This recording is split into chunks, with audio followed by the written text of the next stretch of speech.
Hello friends, welcome to my channel. এগিয়ে চলে তো সকলকে স্বাগত। আর কারেন্ট অ্যাফেয়ার্সের উপর আমরা যে সিরিজটা শুরু করেছিলাম সেখানে কিন্তু অলরেডি মান্থলি কারেন্ট অ্যাফেয়ার্স নিয়ে আলোচনা করে দিয়েছে, অর্থাৎ এপ্রিল 2024-এর ফুল মান্থ কারেন্ট অ্যাফেয়ার্স। যারা এখনও দেখেননি অবশ্যই দেখে নিন, লিঙ্ক ডিসক্রিপশন বক্সে দেওয়া থাকবে। আর এখানে আমরা আলোচনা করব অ্যাওয়ার্ড নিয়ে, অর্থাৎ এপ্রিল 2024-এর যে অ্যাওয়ার্ডগুলো ইম্পর্টেন্ট প্রত্যেকটা নিয়ে আলোচনা করব, এবং কোনো কোশ্চেনের সাথে যে স্ট্যাটিক জিকে বলুন বা যে ইনফরমেশনগুলো ইম্পর্টেন্ট সেগুলো কিন্তু আলোচনায় থাকবে। তো চলুন শুরু করবো, আর কোনো টাইম ওয়েস্ট করবো না। শুরু করার পূর্বে বলবো, যদি আমাদের চ্যানেল দেখে নতুন হয়ে থাকেন চ্যানেলকে অবশ্যই সাবস্ক্রাইব করে রাখুন এই টাইপের ভিডিও পাওয়ার জন্য। আর এই ভিডিওটা প্রথম থেকে শেষ পর্যন্ত দেখতে থাকুন। তো চলুন দেখে নেবো ফার্স্ট কোশ্চেন কি বলছে। ফার্স্ট কোশ্চেন কি বলছে, 2024 সালের এপ্রিলে লরিয়াস পুরস্কার অনুষ্ঠানে কাকে বর্ষসেরা ক্রীড়াবিদ নির্বাচিত করা হয়েছিল? অর্থাৎ who was named sportsman of the year at the Laureus award ceremony in April 2024? তো এখানে সঠিক অ্যান্সার কিন্তু হয়ে যাবে 2 নম্বর অপশান, নোভাক জোকোভিচ।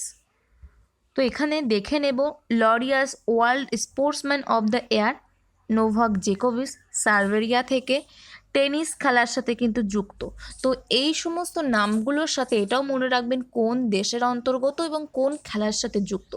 ইম্পর্টেন্ট কিন্তু স্ট্যাটিক জিকের পোর্শনে কিন্তু এগুলো আসে স্পোর্টসের মধ্যে। Next, Laureus world sports woman of the year Aitana Bonmati Spain থেকে এবং ফুটবল খেলার সাথে যুক্ত। Next, Laureus world team of the year স্পেনের মহিলা ফুটবল টিম। নেক্সট কোশ্চেনে চলে যাবো আমরা, কি বলছে, who has been honoured with the Lata Dinanath Mangeshkar award? Lata Dinanath Mangeshkar পুরস্কারে কে সম্মানিত হয়েছিলেন? সঠিক অ্যান্সার কিন্তু এখানে হয়ে যাবে 2 নম্বর অপশন, অমিতাভ বচ্চন। তো এখানে যেহেতু লতা মঙ্গেশকর এই নামটা উঠে আসছে, তো লতা মঙ্গেশকর কত সালে ভারতরত্ন বা পদ্মবিভূষণ বা পদ্মভূষণ পুরস্কার পান, এইগুলো কিন্তু ইম্পর্টেন্ট এক্সামে আসে। তার সাথে সাথে এটাও জেনে নিতে হবে ভারতের নাইট অ্যাঙ্গেল কাকে বলা হয়, মেলোডির রানী কাকে বলা হয়। তো লতা মঙ্গেশকরকে কিন্তু ভারতের নাইট অ্যাঙ্গেল বলা হয় এবং মেলোডির রানী বলা হয়। এগুলো কিন্তু ইম্পর্টেন্ট স্ট্যাটিক জিকের পোর্শন। আর ভারতরত্ন পুরস্কার পান 201 সালে, পদ্মভূষণ পুরস্কার পান 1969, পদ্মবিভূষণ 1999, দাদা সাহেব ফালকে অ্যাওয়ার্ড 1989, মহারাষ্ট্র ভূষণ অ্যাওয়ার্ড 1997, এনটিআর ন্যাশনাল অ্যাওয়ার্ড 1999। তো এগুলো ইম্পর্টেন্ট, আপনারা একবার দেখে রাখবেন। নেক্সট কোশ্চেনে চলে যাব, কি বলছে, world organisation of writers WOW সাহিত্যে অবদানের জন্য কে বিশ্ব সাহিত্য পুরস্কারে ভূষিত হন? Who was awarded the world literary prize for her contribution to literature by the world organisation of writers WOW? এখানে সঠিক অ্যান্সার হয়ে যাবে Mamata ji Sagar. WOW literary prize 2016 সাল থেকে প্রদান করা হয়, আর এটার পূর্বের নাম ছিল গোল্ডেন লিফট। নেক্সট কোশ্চেনে চলে যাব, কি বলছে, এখানে সঠিক অ্যান্সার কিন্তু 4 নম্বর অপশান। কে 2024 সালের আন্তর্জাতিক সংস্কৃতি পুরস্কার পেয়েছেন, ইন্টারন্যাশনাল কালচার অ্যাওয়ার্ড? সঠিক অ্যান্সার কিন্তু হয়ে যাবে এখানে মীনা চরণদার। 3 নম্বর অপশন কিন্তু রাইট অ্যান্সার। দিল্লি বিশ্ববিদ্যালয়ের কালিন্দি কলেজের অধ্যক্ষ প্রফেসর মীনা চরণদা। তো এখানে একটু ভুল আছে, মীনা চরণদা। নেক্সট কোশ্চেনে চলে যাবো, এখানে সঠিক অ্যান্সার কিন্তু হয়ে যাবে 3 নম্বর অপশান। নেক্সট কোশ্চেন কি বলছে, কে মার্কিন রাষ্ট্রপতির স্বেচ্ছাসেবক পরিষেবা পুরস্কারে সম্মানিত হন? সঠিক অ্যান্সার কিন্তু এখানে হয়ে যাবে লোকেশ মুনি। 3 নম্বর অপশন রাইট অ্যান্সার। জৈন আচার্য লোকেশ মুনি প্রথম ভারতীয় সন্ন্যাসী হয়েছেন যাকে জনকল্যাণ ও মানবতার জন্য অবদানের স্বীকৃতিস্বরূপ আমেরিকান রাষ্ট্রপতির স্বর্ণ স্বেচ্ছাসেবক পরিষেবা পুরস্কারে সম্মানিত করা হয়েছে। আচার্য লোকেশ মুনি একটি বেসরকারি সংস্থা অহিংস বিশ্ব ভারত এবং ভারতের বিশ্ব শান্তি কেন্দ্রের প্রতিষ্ঠাতা। নেক্সট কোশ্চেনে চলে যাব, চেন্নাইতে কনসুলার ডে 2024-এ কে মেডেল অফ অনার পেয়েছেন? তো সঠিক অ্যান্সার হয়ে যাবে কিন্তু এখানে 3 নম্বর অপশান নীরজ এ শর্মা। তো নেক্সট কোশ্চেন কি বলছে, কোন উদ্দেশ্যে বিনীত জৈনকে ENBA life time achievement award 2023 দেওয়া হয়েছিল? সঠিক অ্যান্সার হয়ে যাবে এখানে ভারতীয় টেলিভিশন সংবাদে অবদানের জন্য। 1 নম্বর অপশন কিন্তু এখানে রাইট অ্যান্সার হবে। নেক্সট কোশ্চেন চলে যাব, কি বলছে, ASCRS 2024 বার্ষিক সভায় কোন চক্ষু হাসপাতাল সেরা বৈজ্ঞানিক পোস্টার পুরস্কার জিতেছে? সঠিক অ্যান্সার হয়ে যাবে 1 নম্বর অপশন ডক্টর আগরওয়ালের চক্ষু হাসপাতাল। নেক্সট কোশ্চেন কি বলছে, REC নবায়নযোগ্য শক্তি বিভাগে স্কোর্স ESG পুরস্কার 2024 জিতেছে। REC লিমিটেড কোন মন্ত্রণালয়ের অধীনে আসে? সঠিক অ্যান্সার হবে বিদ্যুৎ মন্ত্রণালয়। 1 নম্বর অপশন এখানে রাইট অ্যান্সার হবে।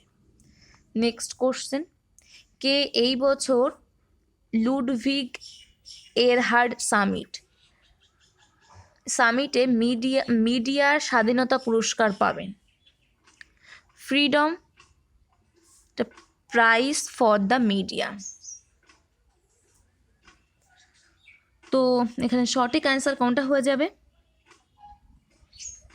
সঠিক অ্যান্সার হয়ে যাবে কিন্তু 3 নম্বর অপশন ইউলিয়া নাভালনায়া।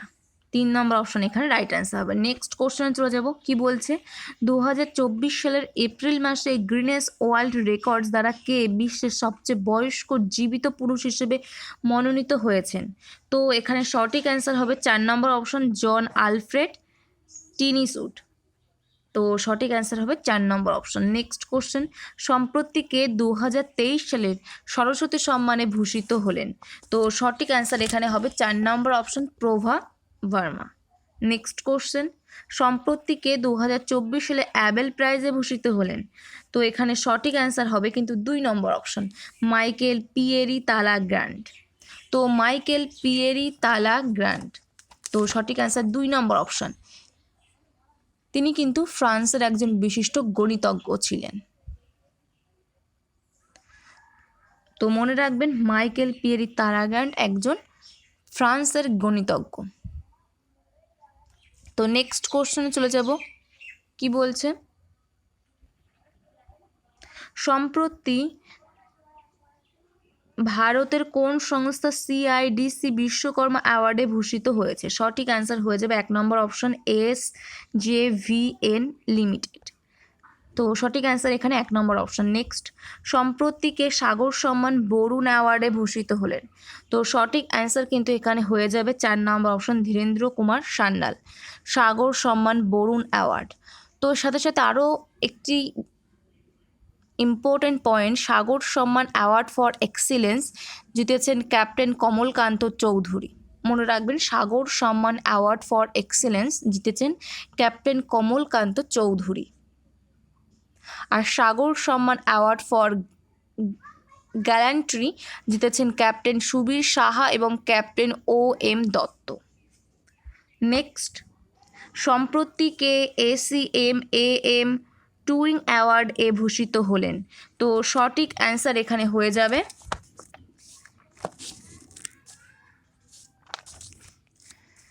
2 নম্বর অপশন অডি উইগডারসন। 2 নম্বর অপশন এখানে রাইট অ্যান্সার। নেক্সট কোশ্চেনে চলে যাব, মর্যাদাপূর্ণ কিস হিউম্যানিটেরিয়ান অ্যাওয়ার্ড 2021 কাকে দেওয়া হয়েছিল? সঠিক অ্যান্সার হবে 4 নম্বর অপশন রতন টাটা। রতন টাটাকে কিন্তু দেওয়া হয়েছিল। তো এই হচ্ছে আজকের আমাদের টপিক, যেগুলো নিয়ে আলোচনা করলাম এপ্রিল 2024 অ্যাওয়ার্ড, যেগুলো ইম্পর্ট্যান্ট প্রত্যেকটা নিয়ে কিন্তু আলোচনা করলাম এবং যে কোশ্চেনের সাথে যতটা ইনফরমেশান দরকার ইম্পর্ট্যান্ট প্রত্যেকটা নিয়ে কিন্তু আলোচনা করে দিয়েছি। তো 2টো পয়েন্ট এখানে নিয়ে আসিনি, যেগুলো মুখে বলে দিলাম। তো আজ এখানে শেষ করব। নেক্সট আমরা অ্যাপয়েন্টমেন্ট বা স্পোর্টস এই টাইপের কোনো একটা টপিক নিয়ে চলে আসবো। তো চ্যানেলে নতুন হলে চ্যানেলকে অবশ্যই সাবস্ক্রাইব করে রাখুন নেক্সট ভিডিওর আপডেট পাওয়ার জন্য। আর যদি কোনো লাভ বা উপকার পেয়ে থাকেন অবশ্যই একটি লাইক করবেন আর বন্ধুদের মধ্যে একটু শেয়ার করে দেবেন। তো চলুন আজকে এখানে শেষ করছি, নেক্সট ভিডিওতে আমাদের আবার দেখা হচ্ছে। Thank you, good bye.